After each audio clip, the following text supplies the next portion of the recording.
सुप्रभात छात्रों। आज हम लोग 9वीं कक्षा के स्पर्श के पद्य खंड को पढ़ने के लिए जा रहे हैं, जिसका शीर्षक है पद। पद के कवि रैदास हैं। बच्चों, सबसे पहले किसी भी कविता अथवा कहानी को पढ़ने से पहले उनके लेखक के बारे में कुछ जानकारियां जान लेनी चाहिए। रैदास का पूरा नाम संत रविदास था।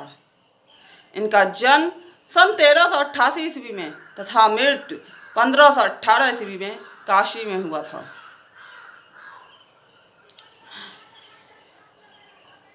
कबीरदास की तरह ही रैदास भी निर्गुण संत कवियों के कोटि में आते हैं।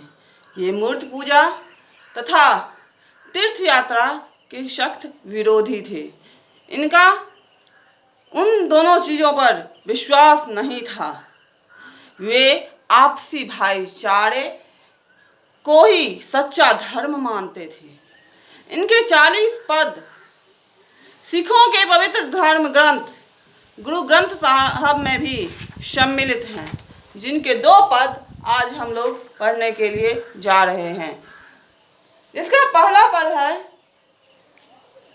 प्रभु जी तुम चंदन हम पानी। इस पद में रैदास अपने आराध्य देव, अपने पूज्य देव को याद करते हुए उनसे अपनी तुलना करते हैं और कहते हैं कि उनको ढूंढने के लिए मंदिर मस्जिद में जाने की जरूरत नहीं है। वे तो हमारे अंदर आत्मा में बसते हैं। उनका पहला पद है, अब कैसे छूटे राम नाम रट लागी। कहते हैं, हे प्रभु, मेरे शरीर के अंदर जो ये राम नाम का वास हो गया है, समा गया है, वह कैसे छूटेगा। प्रभु जी तुम चंदन हम पानी, जाकी अंग अंग बास समानी। बच्चों, बास का अर्थ होता है सुगंध। कहते हैं, हे प्रभु, अगर आप चंदन हैं तो हम पानी। जिस प्रकार चंदन के संपर्क में पानी के आने से पानी भी सुगंधित हो जाता है, उसी प्रकार आपके संपर्क में आने से मैं भी सुगंधित हो जाता हूँ, अर्थात आप भी मेरे अंग अंग में वास करते हैं। प्रभु जी तुम घन बन हम मोरा, जैसे चितवत चंद चकोरा। घन का अर्थ होता है बादल। कहते मोरा का अर्थ होता है मोर। कहते हैं, प्रभु जी अगर आप घने बादल से छाए हुए वन हैं तो मैं उसमें नाचने वाला मोर। जैसे चितवत चंद चकोरा। चितवत का अर्थ होता है प्रत्याशी होकर देखना, और चकोरा का अर्थ होता है, चकोर एक पक्षी होता है जो चंद्रमा के प्रेमी होते हैं। तो कहते हैं कि जैसे चितवत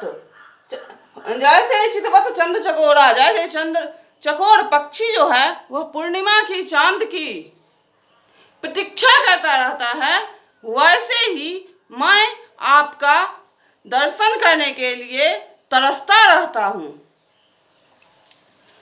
प्रभु जी तुम दीपक हम बाती, जाकी ज्योति बड़े दिन राती। बाती का अर्थ होता है बत्ती। कहते हैं, प्रभु जी अगर आप दीपक हैं, दिया हैं, तो मैं उसमें जलने वाला बत्ती हूँ।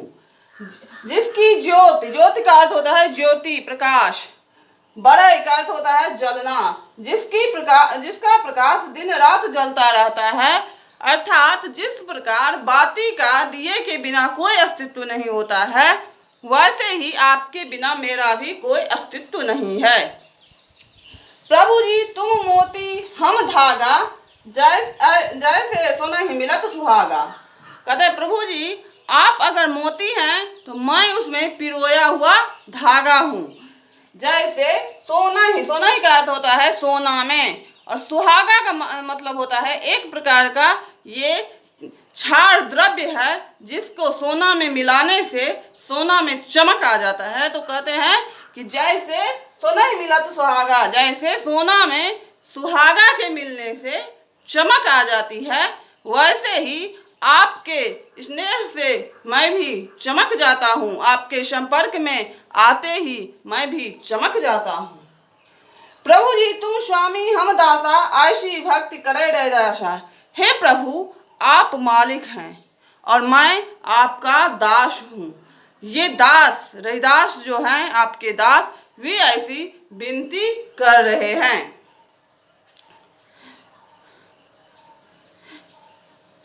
इसका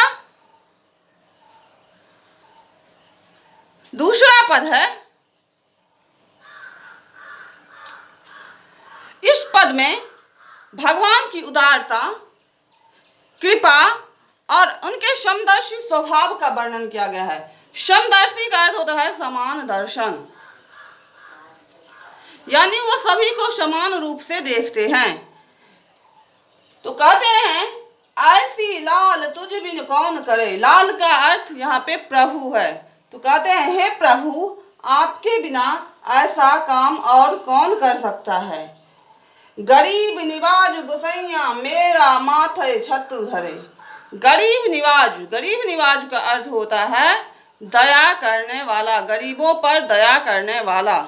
तो कहते हैं हे गरीबों पर दया करने वाले प्रभु आप मेरे माथे पर, छत्र का अर्थ होता है मुकुट, मुकुट का धारण कर दिए हैं। जाकी छोटी जगत को लागे ता पर तू ही धरे। हे प्रभु जिसकी छोटी का अर्थ होता है छुआछूत, जिसकी छुआछूत जगत में सबको लगता है, ता पर तू ही धरे, उस पर भी आप अपनी कृपा दिखा देते हैं। धरे का अर्थ होता है कृपा दिखाना।